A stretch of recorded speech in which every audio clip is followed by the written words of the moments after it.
Taste Daily. Taste the Daily. நாங்க கேட்கிற கோரிக்கை வந்து நியாயமான கோரிக்கை தான். ஏன்னா தொழிலாளர் தேர்வாணையம் நிர்ணயிச்ச தொகை 754 ரூபா, அந்த சம்பளத்தை தான் கேட்கிறோம் ஒரு நாளைக்கு. அதே மாதிரி எங்களுக்கு 152 அந்த அரசாணையை ரத்து செய்யணும்.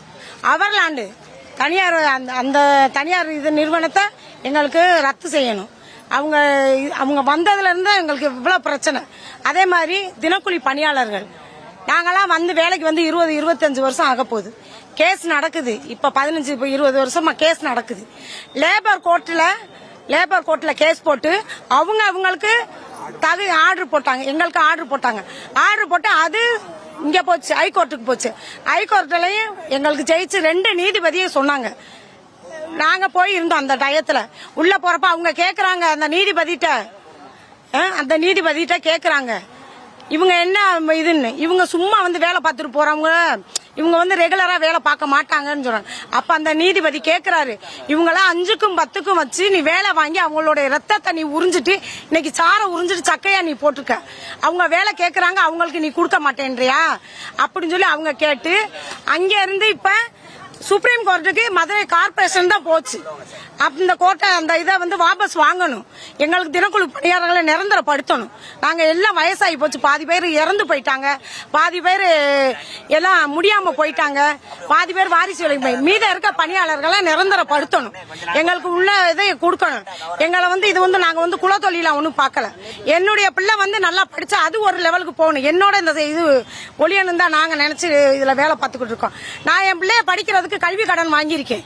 அந்த கல்வி கடனை உன்னால தள்ளுபடி பண்ண முடியல அப்படின்றப்ப நான் வேலை பார்த்து தான் உழைச்சு அதை அடைக்கணும். அப்படின்றப்ப நீ எனக்கு வேலை கொடுக்கணும்.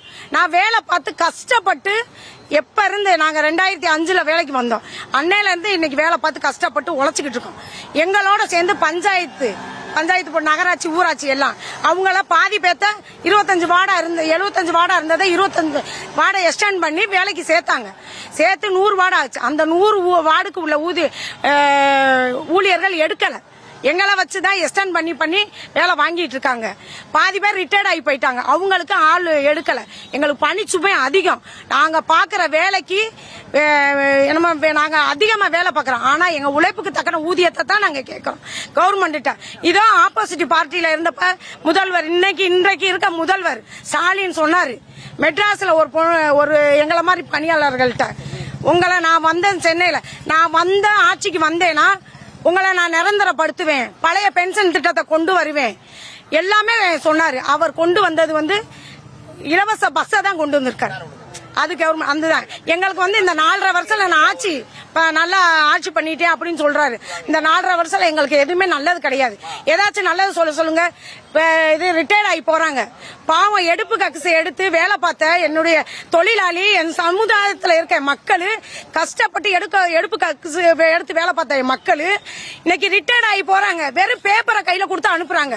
இல்ல ஏதாச்சும் சொல்லுங்க, மொத்த அமௌண்ட நான் கொடுத்து அனுப்புனேன், உங்களுக்கு கார்பரேஷன் தொழிலாளர்களுக்கு நான் கொடுத்து அனுப்புனேன் அப்படின்னு சொல்லுங்க. இல்ல, எல்லா பக்கமும் நாங்க அந்த காசு வாங்குறதுக்குள்ள கிளார்க்கு அங்கிட்ட அதிகாரிகளுக்கு இங்கிட்ட காசை கொடுத்து அந்த பணி காசு வேலை பார்த்த காசை வாங்குறதுக்குள்ள என் தொழிலாளி படி ஏறி இறங்கிய செத்து போயிடறான். அதுல அந்த காசை வாங்குறதுக்கு மேல நாங்க கடைப்பட்டு போய் ரோட்ல உட்காந்துக்கிட்டு இருக்கோம். இன்னைக்கு எங்களுடைய வாழ்வாதாரமே பாதிக்கப்பட்டு போய் இன்னைக்கு நாங்க உட்கார்ந்து இருக்கிறது காரணமே அவங்கதான். எங்களுக்கு என்ன அவங்க செஞ்சாங்க நல்லது? ஒண்ணுமே செய்யல. ஆனா இவருக்கு ஓட்டு கேட்டு நாங்க தெருவெல்லாம் கொடி பிடிச்சு போனோம். கம்யூனிஸ்ட் கட்சியில இருந்து எல்லாம் கூட்டணி கட்சின்னு சொல்லி நாங்க தெருவெல்லாம் கம்யூனிஸ்ட் கொடியை பிடிச்சு நடந்து போனோம். தெருவே ஓட்டு கேட்டு போனோம். இன்னைக்கு நம்ம அவர் ஆட்சியில ஏறி உட்கார்ந்த அன்னைக்கு கண்ணீர் வடிச்சோம். நாங்க அவர் வீட்டுக்காரமா, ஸ்டாலின் முதல்வரோட வீட்டுக்காரமா அவங்க கண்ணீர் வடிச்சாங்க உட்கார்ந்து முதல் பெஞ்சில. அதை பார்த்து நாங்க கண்ணீர் வடிச்சு சந்தோஷப்பட்டோம். நம்மளுடைய முன்னாள் முதல்வர் கலைஞர் ஐயா மகன் இன்னைக்கு வந்து ஸ்டாலின் உட்காரணும் ஆசைப்பட்டோம்.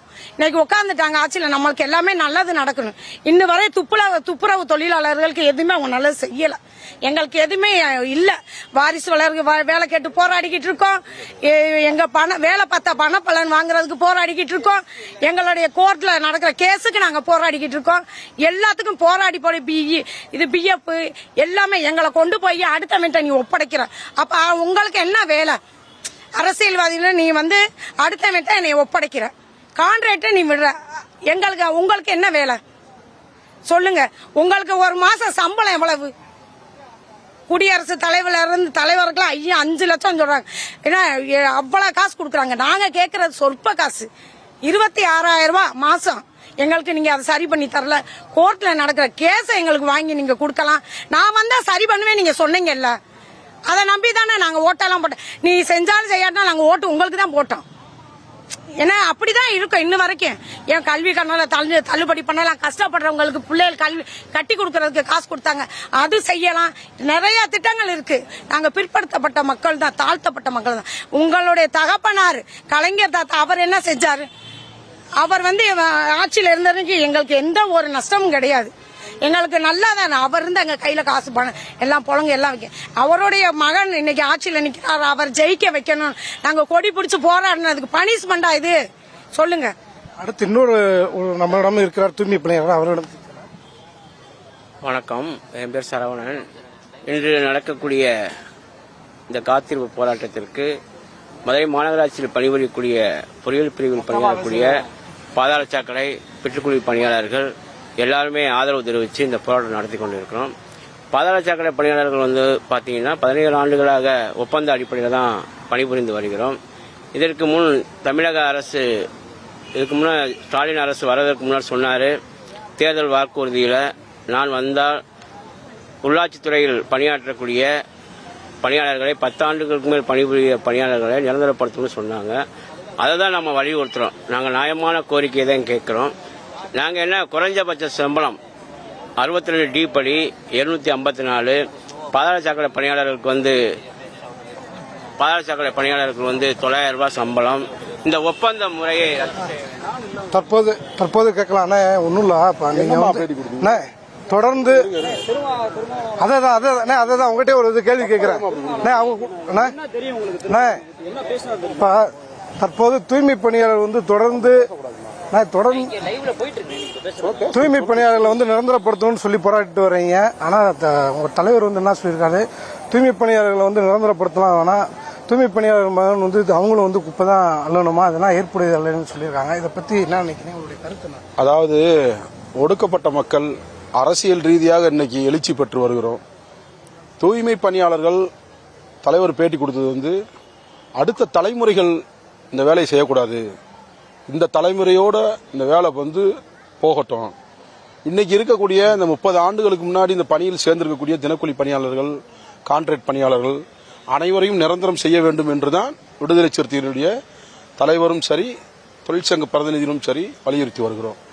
தலைவர் சொன்ன பேட்டியை முழுசா போடாம நிரந்தரம் செய்யக்கூடாது அப்படின்ற பேட்டியை மட்டும் போட்டிருக்கிறது மிகப்பெரிய வன்மையா கண்டிக்கத்தக்கது. அவர் சொன்ன செய்தி அடுத்த தலைமுறைகள் நல்லா படிக்கணும், கல்வி அறிவா போகணும், யார் இந்த தூய்மை பணிக்கு வரக்கூடாது அப்படின்றதா எங்களுடைய நோக்கமா. அதுதான் நாங்களும் அதுதான் வலியுறுத்துறோம்.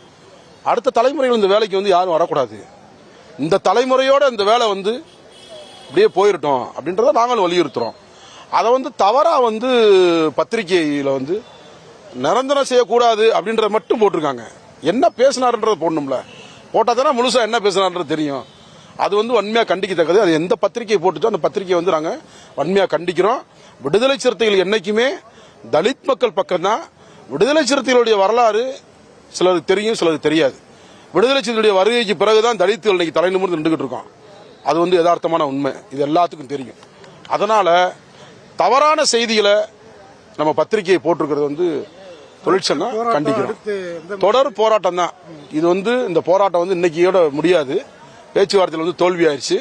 பேச்சுவார்த்தையில் நாங்கள் வச்சிருக்கிற கோரிக்கை, தினக்கூலி பணியாளர்களை வழக்கில் இருக்காங்க, அந்த வழக்கில் இருந்து இவங்க மேல்முறையீடு பண்ணியிருக்காங்க. மதுரை மாநகராட்சி நிர்வாகம் மேல்முறையீடு இனிமேல் பண்ணக்கூடாது, ரிலாக்சேஷன் வாங்கணும் அவங்களுக்கு அப்படின்றத நாங்கள் வலியுறுத்தியிருக்கோம். இது போக அவர்லாண்ட் ஒப்பந்த நிறுவனத்தை ரத்து செய்யணும். தனியார் ஒப்பந்த நிறுவனம் எங்களுக்கு தேவையில்லை. குறைந்தபட்ச ஊதியம் 26,000 ரூபாய் சம்பளத்தை. களத்திலிருந்து விவரங்களை வழங்கியமைக்கு நன்றி பாலமுருகன். Taste the Daily.